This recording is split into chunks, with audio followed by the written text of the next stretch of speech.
Estamos en CGN Noticias, Radio y Televisión, en el programa Frente a Frente, un diálogo con la ciudadanía a través de los canales de la Unión Nacional de Periodistas Núcleo de Guayas. Hoy día contamos como invitado especial al señor Juan Macaña, representante del Partido Comunista Marxista-Leninista del Ecuador. Ya volvemos.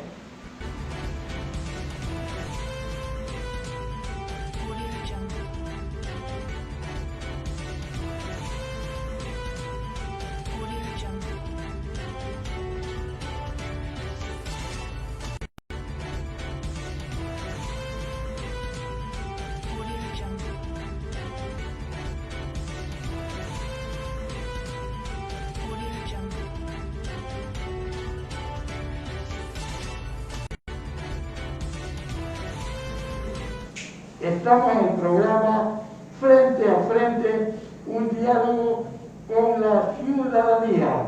A mi lado se encuentra el señor Juan Macaña, representante del Partido Comunista Marxista-Leninista del Ecuador. Estamos cerca ya de la segunda vuelta electoral y sería bueno que la gente conozca cuál es la posición del Partido Marxista-Leninista del Ecuador respecto a esta elecciones, donde está un banquero y también está alguien también que se dice que es de izquierda. Adelante. Expreso un saludo fraterno en nombre del Comité Provincial de Guayas, del Partido Comunista Marxista-Leninista del Ecuador, a todas las personas que permiten realizar este programa, como a quienes participan de diferentes maneras. Nuestro partido, el PSML, el Partido Comunista Marxista-Leninista del Ecuador, afirma, al igual que lo estamos haciendo millones de ecuatorianos, que las elecciones del 2020 ha habido un nuevo fraude. Y este fraude hecho por las oligarquías, y como no puede ser de otra manera, a favor de las oligarquías. Y subrayo que ha habido un nuevo fraude, porque esta es la democracia que defienden los burgueses, esta es la democracia que defienden los oligarcas. O sea, la capacidad de tener ellos, de imponer lo que a ellos les conviene, lo que a ellos les viene en gana. El fraude que se ha cometido ahora ha sido para burlar la decisión popular. Los pueblos del Ecuador fuimos claros en decir Yacu Pérez en la segunda vuelta electoral. Y la segunda vuelta electoral, Yacu Pérez, presidente de la República del Ecuador. Esto es lo que se ha cometido, una vez más, repito, ahora en las elecciones del 2020. ¿Quiénes hicieron esto? Autores de esto tienen nombres y apellidos: Correa, Lazo, Nebot, y han cogido como títeres a quienes hacen parte del Consejo Nacional Electoral. Y Moreno también, ¿no? Desde luego, todos hacen parte de la misma argolla, todos pertenecen a los mismos grandes empresarios. Veamos quiénes son, pues, Correa, quién es Lazo, quién es Nebot, por qué ellos quieren nuevamente estar en la presidencia.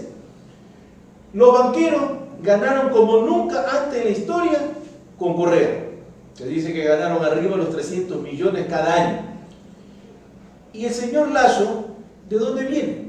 ¿Cuál es su antecedente? No nos olvidemos del feriado bancario para tener solo una muestra, para no perder mucho el tiempo. En los tiempos del correísmo, fueron los grandes empresarios, los grandes beneficiarios, con una serie de perdones a deudas en materia fiscal. Son ellos los que adeudan más de 4.000 millones de dólares al fisco. Legalmente se llevaron esa plata. Fue en el tiempo de Correa que se aprobó una ley. Ahora, en el tiempo de Moreno, que es el gobierno puesto por Correa y respaldado por Lazo, nuevamente se repite la historia en esta materia. ¿Qué es lo que ha sucedido? Ambos ya han estado en el gobierno. Ya estuvo el correísmo y también estuvo el señor Lazo de diferentes maneras. Él fue parte del gobierno de Yamil Maguad. ¿Qué hizo Correa? Se ha denunciado que más de 70.000 millones de dólares se llevaron los correístas. El presupuesto general del Estado está en los 28.000 millones. O sea, se han llevado casi 3 veces, o sea, por 3 años, el presupuesto general del Estado. Y todavía hay el cinismo de algunos pagados que dicen que Glass no hay prueba para que esté preso. Es evidente los robos que hicieron en la refinería. Ahora, como gran cosa, anuncia que van a retomar la refinería del Aromo. Pero nunca hicieron nada. No, sí hicieron, se llevaron la plata. Esa fue la obra que hicieron. Ahí está simplemente un terreno medio mal relleno. Eso es lo que hicieron. ¿Qué hizo el correísmo con la plata del seguro? Se la llevó mediante ley, mediante la famosa ley de los derechos de los trabajadores. Dijo que no tenía por qué pagarse entregarse el 40% al seguro, que son para pensiones jubilares. Y no solamente que hizo eso, sino que le metió la mano de diferentes formas, llevándose. No nos olvidemos que el alcahuete de Richard Espinosa, de los libros contables del IES, borró una deuda de más de 2.000 millones de dólares. Y se quedó perjudicado el pueblo ecuatoriano. Los trabajadores, y los afiliados y los trabajadores. principalmente ellos, en general, los pueblos del Ecuador. ¿Qué hizo Rafael Correa en materia de los derechos de los trabajadores, compañero?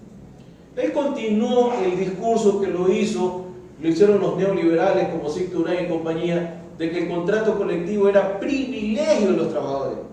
Llegaron a la gran conclusión de decir que tener un trabajo aquí en el Ecuador era ser privilegiado.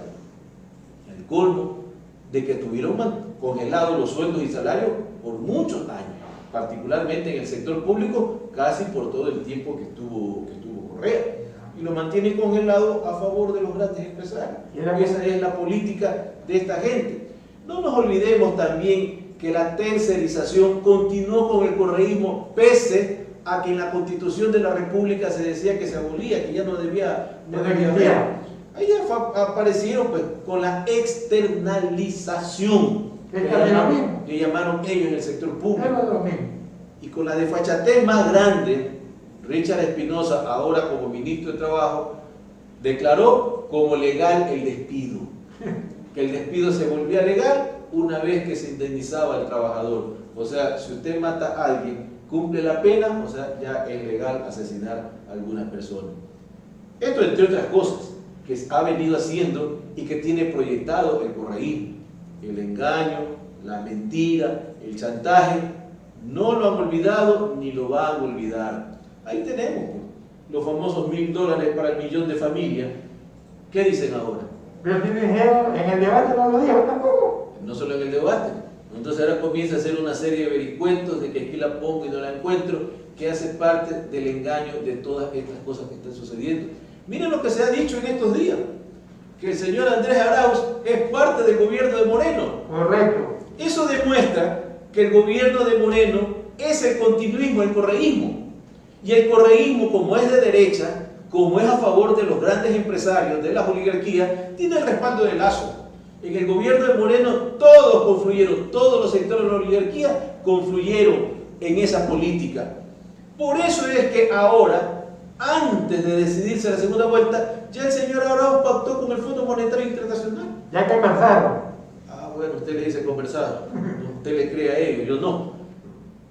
¿Qué es lo que ha planteado el Fondo Monetario? En estos días están diciendo que tiene que grabarse más impuestos para dar una nueva entrega.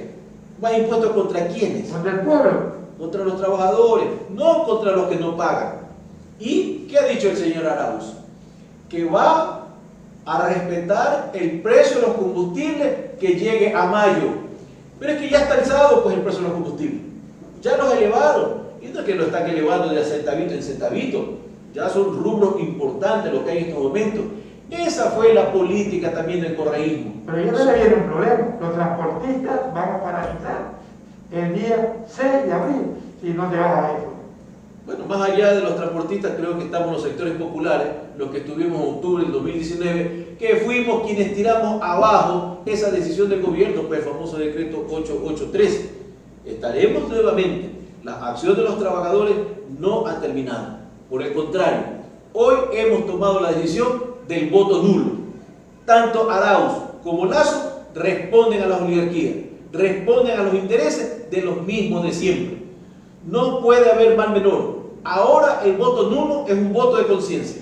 Ahora el voto nulo es la consigna que nos une a los trabajadores y los pueblos para defender nuestros derechos. El voto nulo significa exigir de forma inmediata comida, medicina, trabajo para la gente del pueblo. Y vacunación. Por eso medicina, no solo la vacunación, y la vacunación para el pueblo, porque los que sabemos ya se vacunaron. Ya están vacunados. Los de la argolla ya están vacunados. Y es por eso que en el debate, tanto Arauz como Lazo no podían decirte muchas cosas. Ellos tienen rabo de paja. Dijo mi papá, es jodido que entre chivos se vuelan los rabos. A eso es que responden, no es que no sabían qué decir o cosas por el estilo. Entonces, el Partido Comunista Marxista-Leninista del Ecuador afirma que ahora la unidad del pueblo, esa victoria que conquistamos en el 7 de febrero de este año, que fue uno de los homenajes a nuestro camarada Jaime Hurtado, porque Jaime Hurtado nació el 7 de febrero, esa votación ahora tiene que ratificarse votando nulo, manteniendo nuestra unidad, manteniendo la acción, y vamos desde ahora a desarrollar un conjunto de acciones que nos permitan no solamente seguir arrancando derechos, sino dando pasos más firmes para que en este Ecuador se establezca un gobierno de los trabajadores, un gobierno de la gente de abajo, un gobierno de la gente del pueblo, porque solo un gobierno de esas características va a ser un gobierno diferente. Un gobierno de esas características es que va a meter preso a una serie de rateros y ladrones y va a hacer que devuelvan la plata. Un gobierno de estas características, los trabajadores, es que va a asegurar los derechos para los pueblos, para el país en general, para los trabajadores en particular. Es bajo esa bandera entonces que ahora los comunistas, junto a diferentes sectores populares, diferentes organizaciones de indígenas, de obreros, de campesinos, de maestros, que nos estamos uniendo. Por eso es que respaldamos la iniciativa de ir a la conformación de una coordinadora por el voto nulo. Ahora, muchas personas de Lazo manifiestan que el voto nulo es únicamente para darle el triunfo a Arauz. Hemos dicho los dos son iguales. No podemos votar contra los que han hecho fraude, contra los que le han quitado al pueblo el derecho a ser gobierno en este país. Cualquiera de los dos será un gobierno ilegítimo, un gobierno nacido del fraude. Habría que ver qué pasa en la segunda vuelta, ¿no? Entre fraudulentos habrá que ver cómo se manejan también en entonces, ahora no hay mal menor. No hay una opción, compañero, que permita avisorar algunos beneficios a los intereses de los trabajadores y los pueblos. Correa ha demostrado con su gobierno, Moreno respaldando al gobierno de Moreno y siendo aliado ahora en este fraude de Correa, demuestra que son lo mismo. Por eso el voto nulo es un voto de conciencia, es un voto de unidad, es un voto de defensa de los intereses populares. Por eso es que cuando hubo el debate, es raro que no hayan denunciado el hecho de que Arauz era empleado de Moreno. Ahí está clarísimo. Bueno, además de eso, ambos se dijeron, sacaron los cueros del sol y dijeron que se habían hecho fraude, ¿verdad? Ahí le dijo Lazo que Arauz le había hecho fraude la vez pasada y dijo Arauz, usted está sentado aquí porque lo acusan de fraude. O sea, cuando dos ladrones se acusan, tienen la verdad. Bueno, hemos llegado a la parte final de la entrevista con el compañero Juan Majaña. Ya volvemos.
Estamos de regreso en nuestro programa Frente a Frente, un diálogo con la la ciudadanía. Y esta vez vamos a conversar con el doctor Javier Rodas Garcés, candidato al rector de la Universidad Estatal de Guayaquil, en el marco de unas elecciones que se dieron, a pesar de que había la interposición y resolución de un juez de suspender el acto electoral universitario.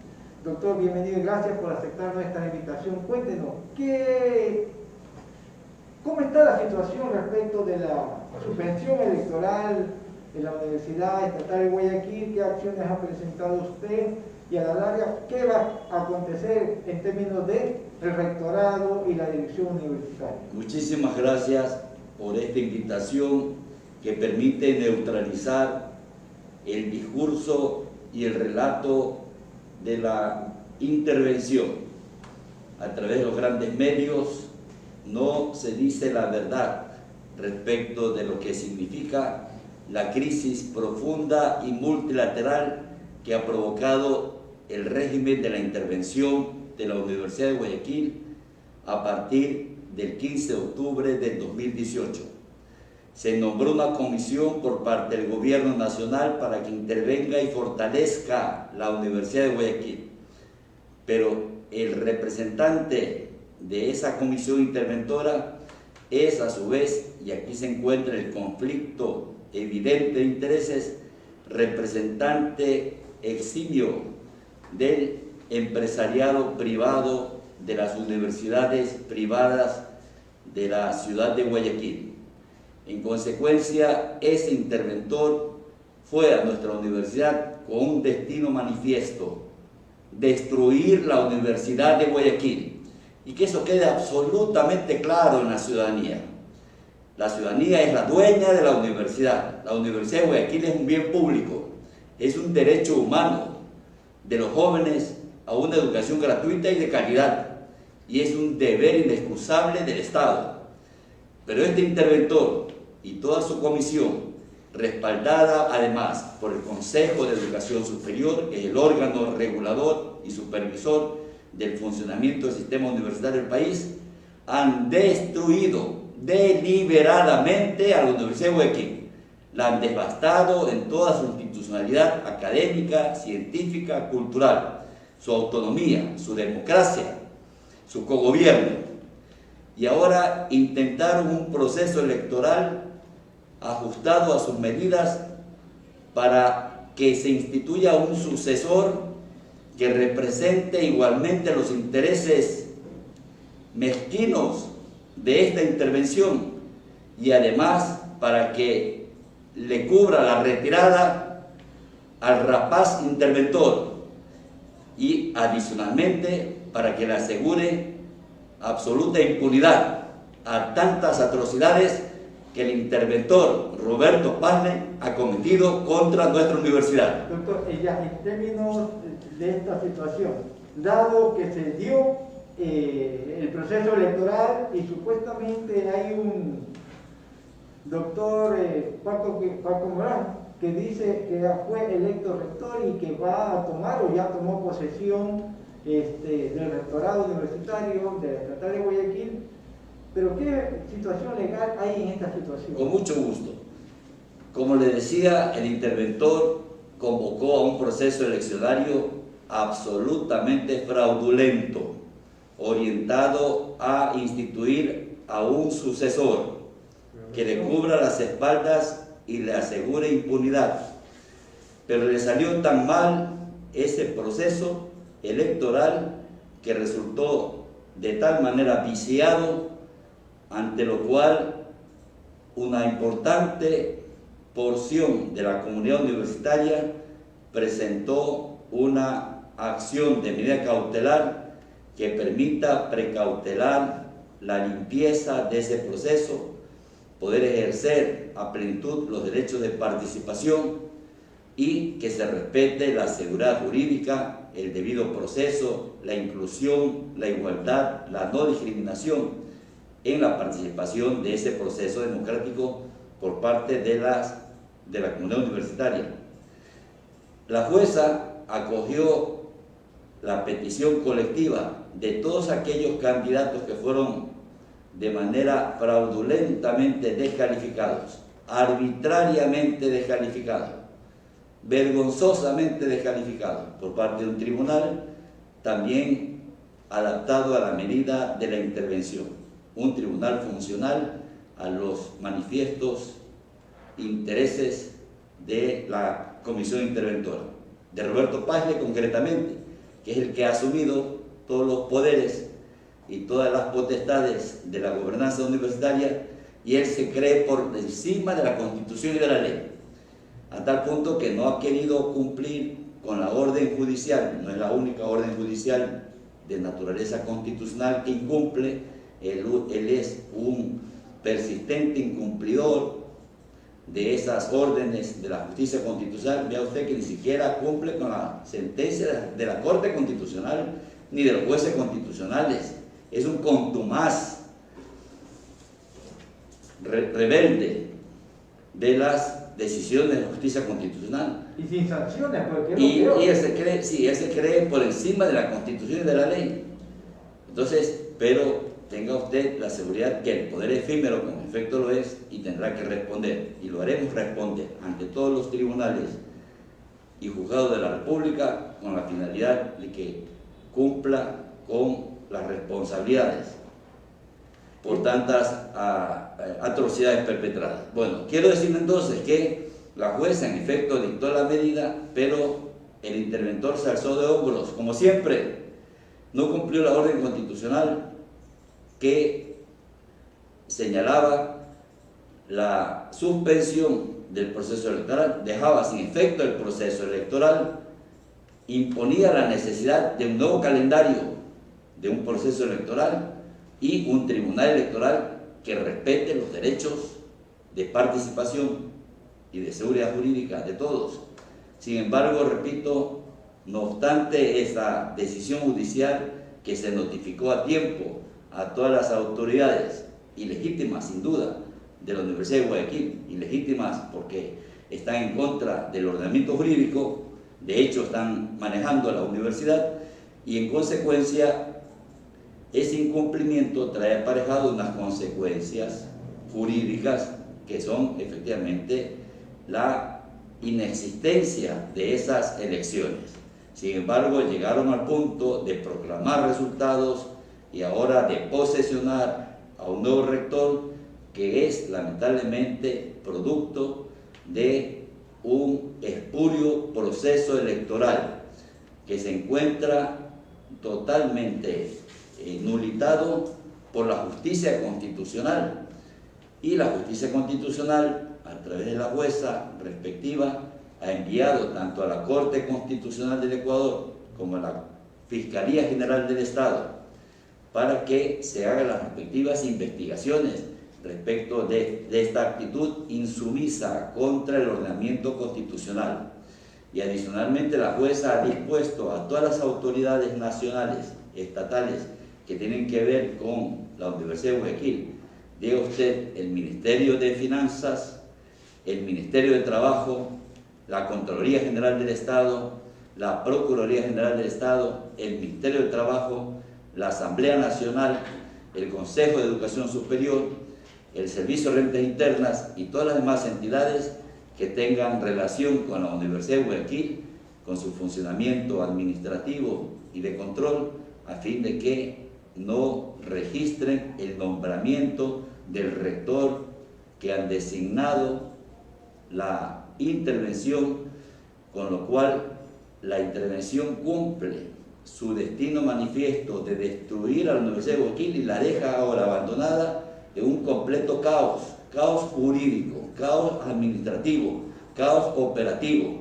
Esa era la intención de la intervención presidida por un representante de las universidades privadas, destruir a la Universidad de Guayaquil para favorecer el ensanchamiento del mercado de las universidades privadas. Doctor, y frente a eso, ¿qué otro recurso legal se ha pensado? Sí, hay varios recursos legales que dependen tanto de la Fiscalía General del Estado. Seguramente ordenarán en las próximas horas privación de la libertad por este delito de incumplimiento de decisiones de autoridades legítimas, y también lo hará sin duda el CES, debe tomar alguna decisión frente a este caos, no puede alzarse de hombros el CES y mirar hacia otro lado cuando es la causante por haber nombrado y haber prorrogado ilegalmente funciones a un interventor que nada tiene que ver con la Universidad de Guayaquil y sus intereses esenciales, sino que responde a intereses de la universidad privada. Por eso quiere hasta cerrarla, amenazó con cerrar a la Universidad de Guayaquil y eso no puede ser posible. Entonces estamos frente a una situación de ilegitimidad, no hay representación jurídica legal y tampoco hay funciones administrativas en la Universidad Estatal de Guayaquil. Esa es la situación. Hay un caos jurídico de impredecibles consecuencias a la que llevó justamente el interventor. Eso quería el interventor, ese escenario para que la Universidad de Guayaquil, y él ha sido el principal demoledor de la autonomía universitaria, de la democracia universitaria, del gobierno universitario, y también ha sido y ha dañado la reputación de la Universidad de Guayaquil, como también ha perseguido a los académicos que hemos tenido la oportunidad de alzar la voz contra este régimen interventor rapaz que se convirtió en una verdadera maquinaria de demolición de los derechos constitucionales de todos los miembros de la universidad. Doctor, no puedo dejar de preguntarle así rápido, ¿cuál es su visión de la universidad en los actuales momentos? Una universidad que ha perdido autonomía, una universidad que sigue intervenida, una universidad que no tiene rumbo y que realmente está frente a la urgencia de pronto de una nueva reforma universitaria. ¿Cuál es su visión? Totalmente de acuerdo, se necesita en verdad una revolución universitaria en los mejores términos, de hacer posible la recomposición de las fuerzas institucionales de la universidad, pero también de pedir el apoyo de la sociedad civil a través de los mecanismos de participación que prevé la Constitución y la ley. Recuerden y rescatemos el concepto de Universidad de Guayaquil como bien público y en consecuencia le pertenece al pueblo, como no puede ser de otra manera. Y el pueblo, a través de sus respectivas organizaciones y a través del Consejo de Participación Ciudadana y Control Social, pueda instaurar veedurías ciudadanas, observatorios ciudadanos, mecanismos de control desde la ciudadanía y de acompañamiento a la labor que hagan las fuerzas progresistas y democráticas de la Universidad de Guayaquil, para terminar con todo tipo de mafias internas que las hay y que quieren recapturar a la Universidad de Guayaquil, y mafias externas de carácter político y empresarial, de poderes legítimos y de poderes ilegítimos, que procuran capturar, sojuzgar y someter a la Universidad de Guayaquil. ¿Quién la puede salvar? Las fuerzas progresistas de la misma universidad. Los docentes, los estudiantes, que son los protagonistas de todas las transformaciones revolucionarias en la universidad, en cualquier universidad, y también los trabajadores. Entonces, esa labor de concienciación hay que empezar a trabajar con la finalidad de no sucumbir ante las tentaciones que vienen políticos desde afuera o que vienen intervenciones desde afuera a procurar salvarlas, y lo que hacen es destruirlas sistemáticamente. Gracias, doctor Javier Roda, candidato a rector de la Universidad Estatal de Guayaquil, por su exposición, que me parece ha sido sumamente clara, de cuál es la situación legal, jurídica, de representación y administrativa de la Universidad Estatal de Guayaquil, que como profesionales universitarios formados en la misma, probablemente nos inquietamos y exigimos que se cumplan las disposiciones legales, porque no es la primera vez que se incumplen inclusive disposiciones constitucionales, como usted lo ha señalado. Hay una serie de demandas de trabajadores, docentes jubilados, ¿no?, que tienen sentencia a favor de la Corte Constitucional y sin embargo el señor interventor, ¿no?, ha incumplido. Entonces realmente el derecho no puede ser un deporte, tiene que ser una exigencia permanente de cumplimiento y de justicia para todos. Este fue nuestro programa Frente a Frente, un diálogo para la ciudadanía. Vamos a una pausa.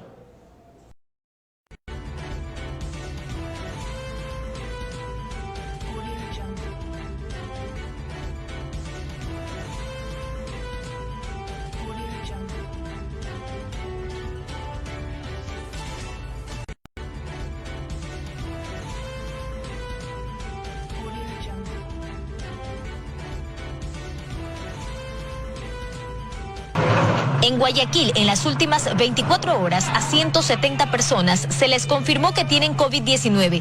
Es decir, que cada hora en el puerto principal, 7 personas tienen un resultado positivo para coronavirus. Por lo que, con una creciente demanda, las capacidades de atención se empiezan a ver desbordadas. Araceli tuvo que recorrer varias casas de salud para que su mamá de 80 años, contagiada con COVID-19, reciba cuidados médicos. Yo estuve en varias clínicas privadas buscando y a la vez pues moviendo y viendo cómo puedo conseguir una cama. En el Hospital Luis Bernaza, el 100% de las camas en cuidados intensivos y en hospitalización destinadas para pacientes COVID-19 están llenas. Sí, tenemos pacientes que están graves, conectados a respirador, en la emergencia del hospital, en un área acondicionada para eso. La situación es la misma en el Hospital General Norte de Guayaquil, Los Ceibos. Aquí tampoco hay camas ni en UCI ni en hospitalización.